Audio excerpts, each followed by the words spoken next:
Hi there. I was looking through some old papers that I have. I'm trying to pare down on craft supplies that I have.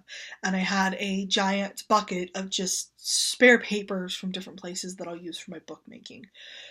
So I had found an envelope and it contained some old, um, it contains some old items.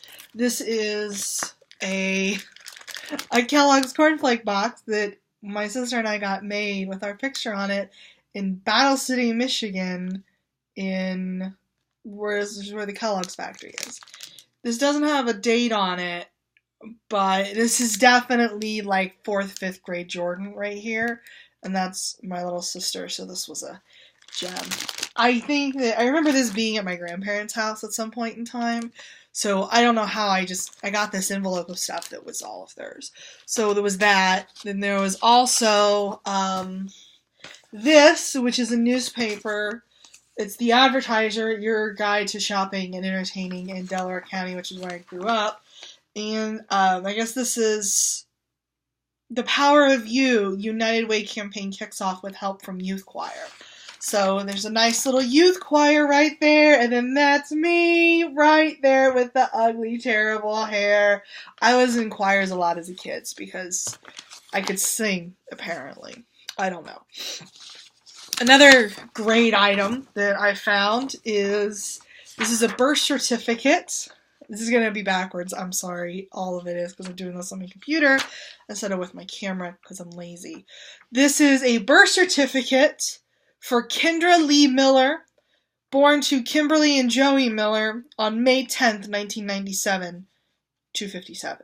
So obviously Kimberly and Joey were like the two dolls that I had that were like my world. I worship these dolls. And this is apparently they had a daughter. And this says Kendro. That's Kendra. I was like a kid. I would have been 10 at the time, which is like third grade, I guess.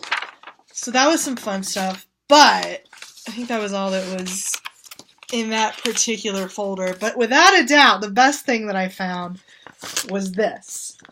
So let me give you a little context for why this is a thing.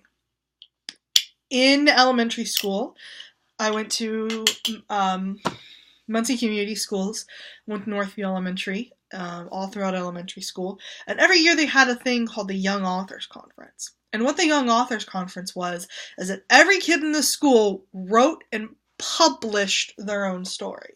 They would publish their own story, then they would read it to the class, and then I think there was like a school-wide assembly, and each grade had like the top 3 kids for their story, and then there would be like a top 5 overall, and then there'd be like one person to like win everything. But what you could also get is that you could just get a recognition that, yeah, your story was good, and then what you would be able to do is that if you got that recognition saying, yeah, your story was good, you could then go on and then read your story at like a city-wide conference. So you would go to another school and you would read your book to a classroom full of kids that you didn't see every day.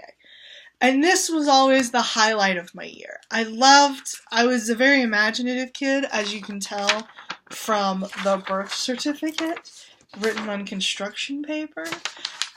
And so writing stories and things like that was just totally natural to me, totally like organic. And I would always come up with these really imaginative things and really extraordinary stories. So when it came to the Young Authors Conference, I was so excited. Another reason I was so excited was, and this is only for 3rd, 4th, and 5th graders. I should mention that as well. Another reason that I was so excited is because this was, in 3rd grade, it was 1997. I was 10 years old. So while computers were still sort of, becoming a thing, they weren't as ubiquitous as, of course, they are now. So I had access to computers because of my father and his job that a lot of people didn't do. So while schmucks were all handwriting their stuff, this was bound, like this was a clear plastic thing wrapped around pieces of paper, as you can see here, with there would have been like a little thing right here to like hold it in place. So not only did I get tight, but there are actual illustrations, both from the web and hand-drawn, that are representative of my story that are mixed in there. So how great is that? I found this last night, and it made me so happy, and I wanted to read this story. I have not read this since 3rd grade. Even though I found it last night, I waited until just now. I vaguely remember what this story is about, so we're going to find out for sure together, though. Exciting, right? So, again, everything's going to be backwards. I'm going to try to fix it in iMovie. We'll see. The Magic Necklace. Story and illustrations by Jordan Elaine Huffer, 3rd grade, Northview Elementary School, February 2, 1997. So this is 21 years ago. Holy shit. I'm so old. Okay. So I'm going to read the story, and then I'm also going to show you the pictures as we go along. 10 years ago, so in 1987, a boy named Mike and a girl named Elaine were best friends. Note that Elaine is my middle name because I'm original.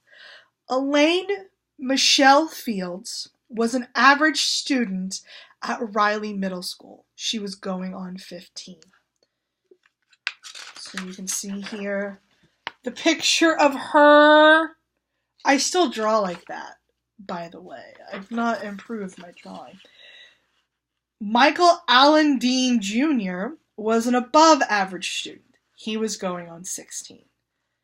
They lived in a small suburb of Atlanta, Georgia. There was a problem. They liked each other very much. The major problem was that Mike's parents did not like Elaine's family, and Elaine's family did not like Mike's. Most of the other members of their families felt they were too young to have a serious relationship. And rightfully so. Okay. 15 and 16. Whatever.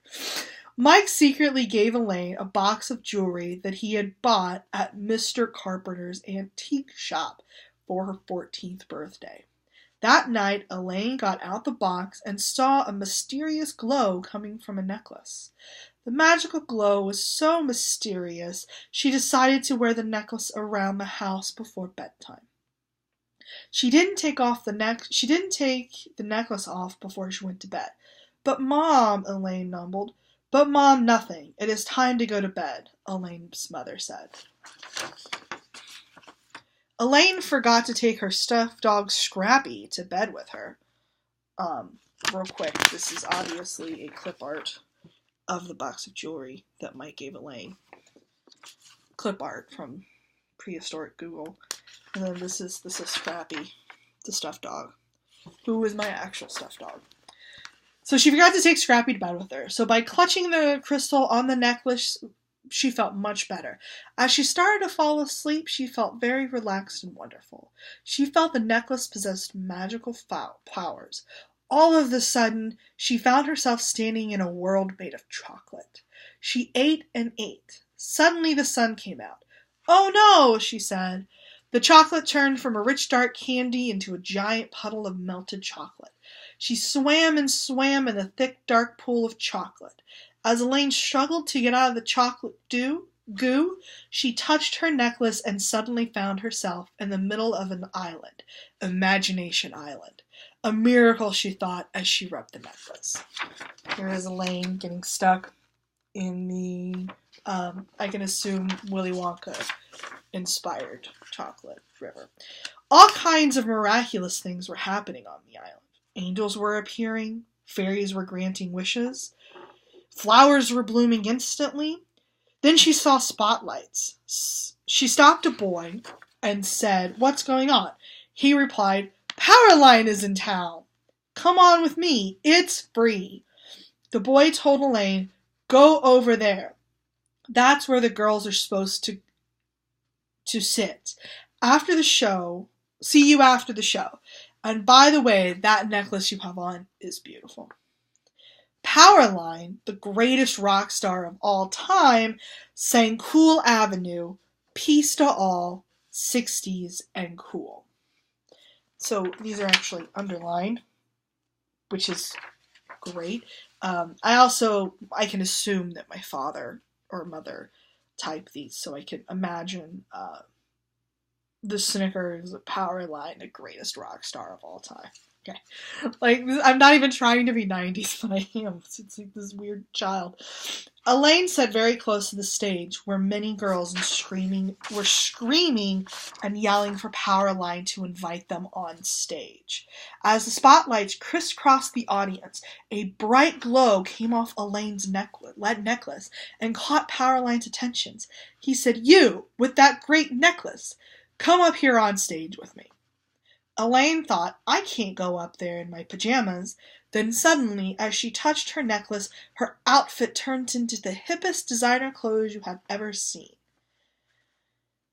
Elaine made her way to the stage, where Powerline leaned over and kissed Elaine on the cheek. She disappeared. Powerline said with a frown and a smile at the same time. I still write like that, too. "I kind of liked her. I wonder what her name was and where she got that beautiful necklace." So here, in this photograph, which I think these are, now that I look at these, I don't think these were like actual drawings. They were probably done in Photoshop or MS Paint. And then just transferred on here. I'm looking at them and they kind of look like, they kind of have that feel to it. So this is Powerline crisscrossing the stage, and you can kind of see Elaine down there in the corner watching and being enamored with Powerline, the greatest rock star of all time. So Powerline liked her, whatever her name was, she disappeared. Elaine jumped out of bed and squealed, "Mommy, Mommy!" Okay, she's calling her mom Mommy, and she's old enough for a serious relationship. Elaine's mother quickly came into her room. "Elaine, honey, settle down." Elaine told her mom about the dream. Elaine's mother told her it was all just a dream and to go back to sleep. The next day, Mike received a call from Mr. Carpenter, the antique shop owner. He told Mike there was a very valuable piece of family treasure in that box he had sold him. He wanted Mike and Elaine to bring the box of jewelry to his store. Elaine was very nervous that the necklace was the family treasure that Mr. Carpenter wanted. When they arrived at the store, Mr. Carpenter went through the box saying, "I hope it's here." By the way, this is Elaine and her mother talking. You think I'm joking. I can't draw. My drawings still look like that. Mr. Carpenter said, "Here it is," as there was only the necklace and a ring left in the box. Elaine felt sad as he pulled out the necklace with his left hand. "This is what I'm looking for," exclaimed Mr. Carpenter as he pulled out the ring with his right hand. "This is my grandmother's ring that I wanted to give my daughter for a gift, that I wanted to give to my daughter as a gift for her wedding in California this weekend." Mr. Carpenter said, "Thank you so very much for bringing the box back to me." Elaine and Mike were so happy that the magical necklace was still hers. So there's Mr. Carpenter with a ring, I guess, and then Elaine and Mike down there. And that's it. That's all the story there is. I feel like I kind of fell flat there at the end. I could have done so much better. But that is the magical story, the magical story of the magical necklace, written 21 years ago by yours truly. So that was fun. Bye.